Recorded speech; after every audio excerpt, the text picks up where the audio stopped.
नमस्कार, ज्ञान web channel में आपका हार्दिक स्वागत है। हम पढ़ रहे हैं बसंत भाग 3 और बसंत भाग 3 जो कक्षा 8 के लिए है और अध्याय है आज हमारा 7वां, क्या निराश हुआ जाए। और इसके लेखक है हजारी प्रसाद द्विवेदी। तो हमने कल हजारी प्रसाद द्विवेदी का जीवन परिचय देखा था और साथ में पूछे क्या निराश हुआ जाए पाठ के अंश और बाकी का पाठ आज हम करते हैं। तो इसमें जो लेखक है हजारी प्रसाद द्विवेदी, उसमें पाठ का शीर्षक रखा है क्या निराश हुआ जाए। क्यों रखा है? क्योंकि जो भारत में व्याप्त बुराइयां हैं, समाचार पत्रों में ठगी की, आरोप प्रत्यारोप की, ऐसे कुछ घटनाएं पढ़ते हैं जिसके कारण उनके मन में विचार आता है कि क्या देश की ईमानदारी खत्म हो गई है।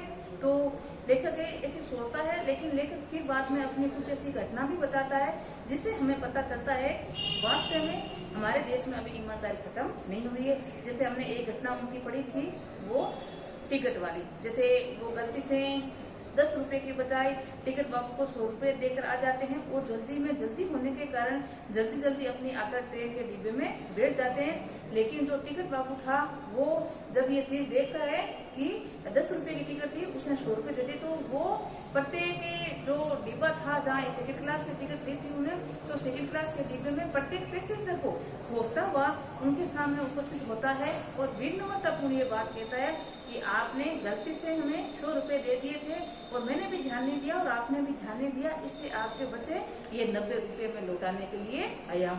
जब ये बात लेखक को पता चलती है तो वो बड़ा आश्चर्यचकित होता है और कहता है कि आज भी जो इस प्रकार की ठगी वगैरह डकैती की मैं कहानी पढ़ रहा हूँ, उसको देखते हुए हमारे देश में आज भी ईमानदारी व्यक्त है। तो आगे भी एक दो लेखक अपनी ऐसी घटना बताते हैं जो आज हम पढ़ेंगे। तो आज की जो घटना है वो घटना से शुरू हो रहा है पाठ। तो देखो लेखक क्या घटना है। एक बार मैं बस में यात्रा कर रहा था, मेरे साथ मेरी पत्नी और 3 बच्चे भी थे। बस में कुछ खराबी थी। लेखक अपने परिवार के साथ बस में यात्रा कर रहे और बस में कुछ खराबी थी, तो रुक चलती थी। तो बस में कुछ खराबी होने के कारण काफी धीरे और रुक चल रही थी। तो गंतव्य मतलब जहाँ उनको पहुँचना होता है उस स्थान को बोलते हैं। तो गंतव्य से कोई 8 किलोमीटर दूर पहले ही एक निर्जन सुनसान स्थान में बस ने जवाब दे दिया। ये हमें पहले सूचना बता सकते हैं लेकिन कि बस तो वो थोड़ी खराब थी, रुक चल रही थी। लेखक को जिस स्थान पर पहुंचना था उससे 8 किलोमीटर पहले ही जो बस थी उसने बिल्कुल जवाब दे दिया है और निर्जन मतलब सुनसान जंगल में रुक गई है। जो स्थान है जहाँ बस खराब हुई है वो एक सुनसान जंगल का एरिया है। आगे देखो क्या होता है। रात के कोई 10 बजे और शाम भी हो गई है, लगभग 10 बजे का समय बताया जा रहा है। बस में यात्री घबरा गए। अब बस में बैठे यात्री घबरा गए। एक तो रात का समय, दूसरा जहाँ खराब हुई और सुनसान जगह है, तो करें ना क्या करें। तो आगे कंडक्टर उतर गया और एक साइकिल लेकर चलता बना। जो बस का कंडक्टर था वो बस से नीचे उतरा और एक साइकिल लेकर वहां से चल दिया।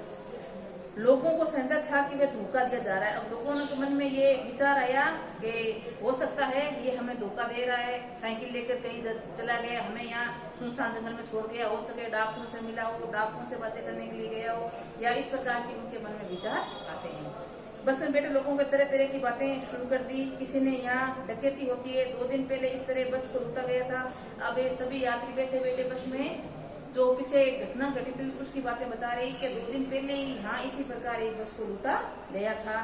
तो ये मन में तरह की उनकी शंका हो रही है, तरह की बातें कर रहे हैं। परिवार सहित अकेला मैं ही था। अब लेखक कह रहा मुझे भी डर लगने लगा। क्यों? परिवार सहित मैं ही अकेला इस बस में था और सब अलग थे या अकेले थे। बाल बच्चे और पत्नी मेरे पास ही थी, तो ज्यादा डर लग रहा था। बच्चे पानी चिल्ला रहे थे। अब बच्चों को प्यास लगी थी। सुनसान जगह में पानी कहाँ मिले? बच्चे पानी के लिए चिल्ला रहे हैं, प्यास लगी है।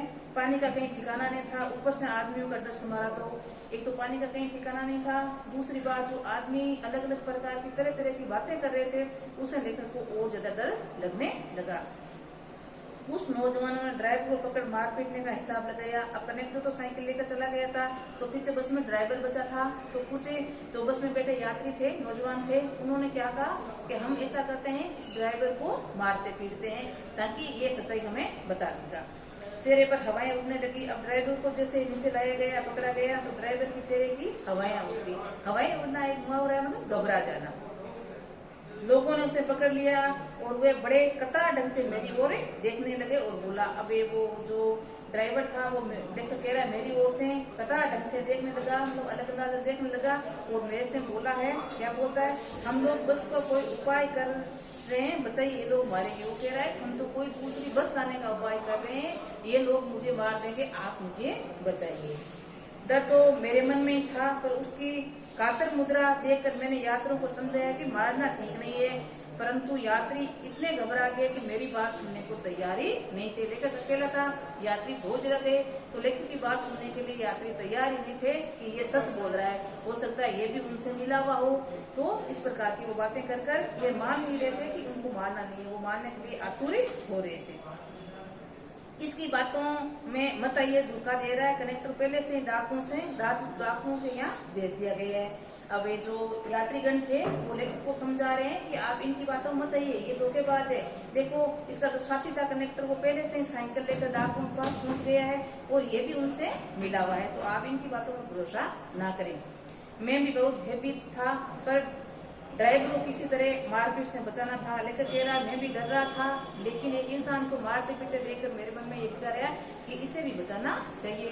तो अब ड्राइवर को किस प्रकार बचाएं। 1.5-2 घंटे बीत गए, मेरे बच्चे भोजन और पानी के लिए व्याकुल थे। अभी वो जो गया था कनेक्टर, वो 1.5-2 घंटे बीत गए, फिर वापस नहीं आया। वो लेकर के बच्चे भोजन और प्यास के कारण व्याकुल थे, दुखी थे। मेरी और पत्नी की हालत बहुत बुरी थी। लोगों ने ड्राइवर को मारा तो नहीं, पर उसे बस के उतार कर एक जगह घेर कर ही रखा था। मना करने के बाद, काफी समझाने के बाद उसको मारा तो नहीं, लेकिन एक घेरा बनाकर बस से नीचे उतार दिया गया और वहाँ उसको खड़ा कर दिया गया है। और क्या कहते हैं कि लोगों ने ड्राइवर को मारा नहीं, लेकिन बस में उतार कर जगह घेर दिया। कोई भी दुर्घटना होती है तो पहले ड्राइवर को समाप्त कर देंगे, उचित जान पड़ता है। कहा अगर इस प्रकार को डाकू वगैरह आते नजर आए या कोई ऐसी कोई घटना घटित हुई तो सबसे पहले हम ड्राइवर को ही मारेंगे। ये लोगों ने तय कर लिया था। मेरे गिड़गिड़ाने पर कोई विशेष असर नहीं पड़ा। इस समय क्या देखता हूँ, अब लेखक बार बार प्रार्थना कर रहे हैं, उसने याचनाएं कर रहे हैं कि आप इसे मारो मत, हो सकता है ये सच बोल रहा हो, लेकिन वो अगर भीड़ थी वो ये मानने के लिए तैयार भी नहीं है। अचानक देखो लेखक क्या देखता है। अचानक एक खाली बस चली आ रही है और उसी में हमारा बस कनेक्टर बैठा हुआ है।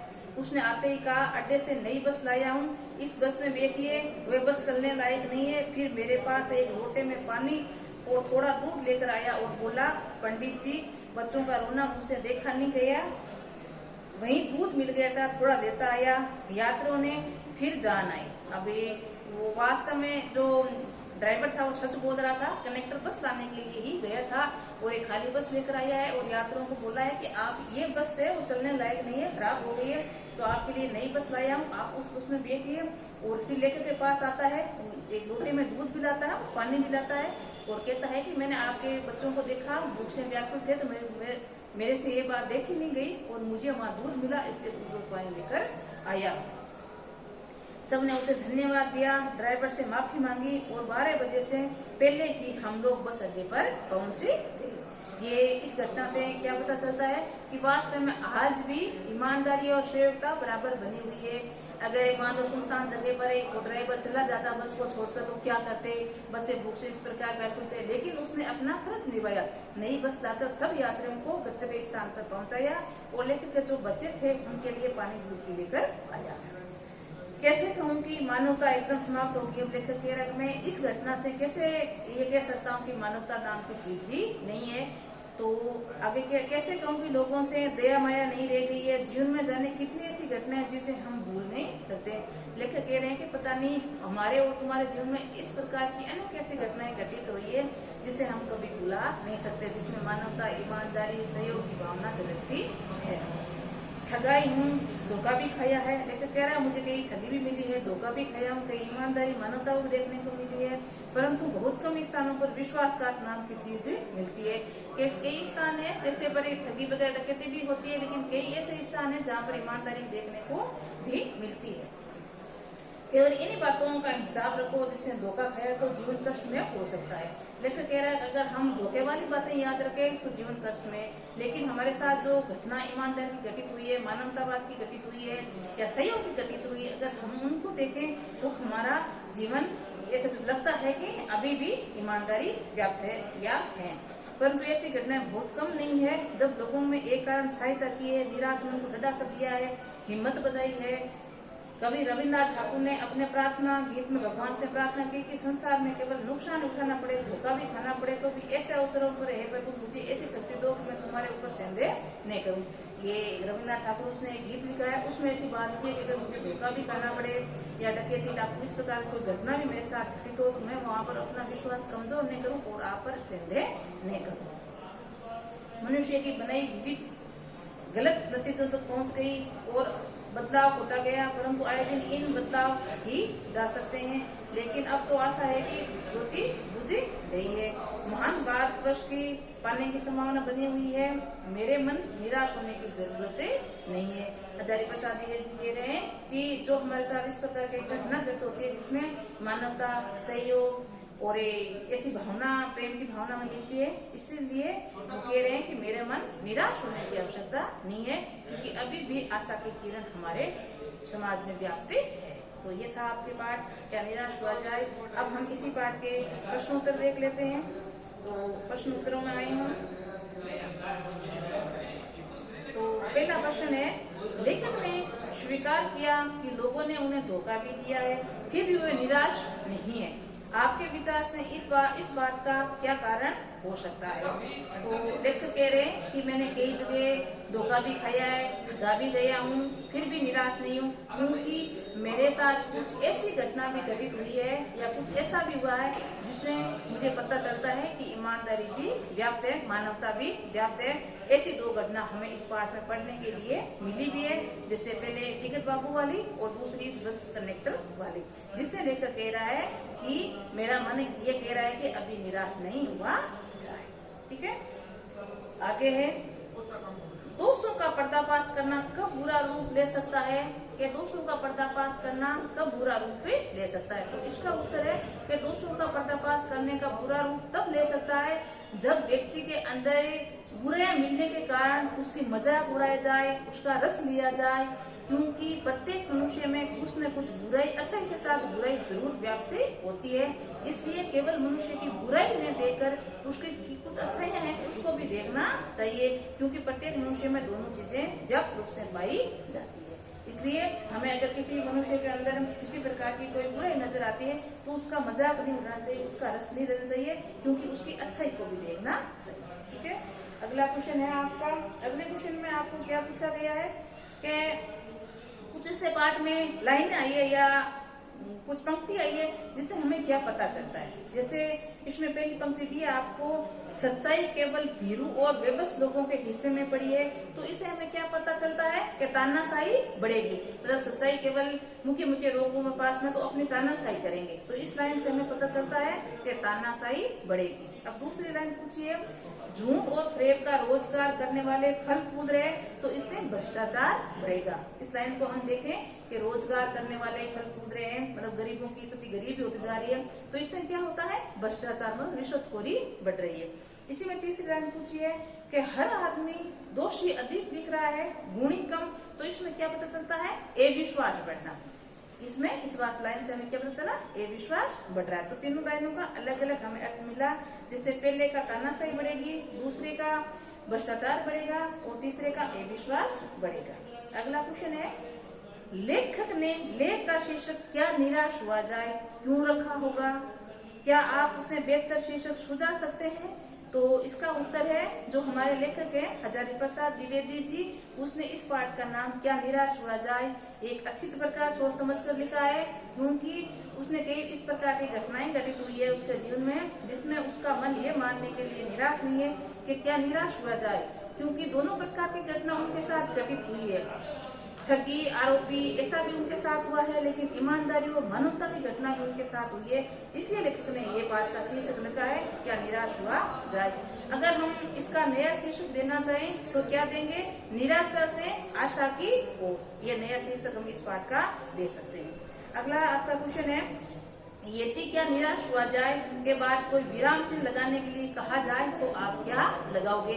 जैसे सामने आपके पाठ में आपका नाम दिया हुआ है, क्या निराश हुआ जाए, अगर इसके सामने हमें कुछ ऐसे चिन्ह लगाने के लिए बोले जाए तो इसके सामने हम क्या चिन्ह लगाएंगे, प्रश्नवाचक चिन्ह। ठीक है, क्योंकि ये इन प्रकार का क्वेश्चन किया गया है हमसे कि क्या निराश हुआ जाए, तो लेखक जो ये पाठ का नाम लिखा है। अगर इसके सामने हमें कुछ वापत्ति लगाने के लिए बोले तो हम इसके सामने प्रश्नवाचक चिन्ह लगाएंगे, क्यों एक प्रकार का प्रश्न बना हुआ है। ठीक है, अगला क्वेश्चन है, आदर्शों की बातें करना तो बहुत आसान है पर उनको चलना बहुत ही कठिन है।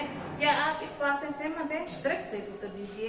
तो आदर्शों की बातें करना आसान है लेकिन उन पर चलना कठिन है, इस बात से मैं पूर्णतः सहमत हूँ, क्योंकि आदर्श पर चलना एक कठिनाईपूर्ण कार्य है और जो आदर्श का पालन करता हुआ चलता है उसमें मनुष्य को अकेला ही चलना पड़ता है और उसके सामने आई हुई कठिन परिस्थितियों को अकेला ही सामना करेगा, तभी होगा, क्योंकि उनका उस समय कोई साथ नहीं देता है।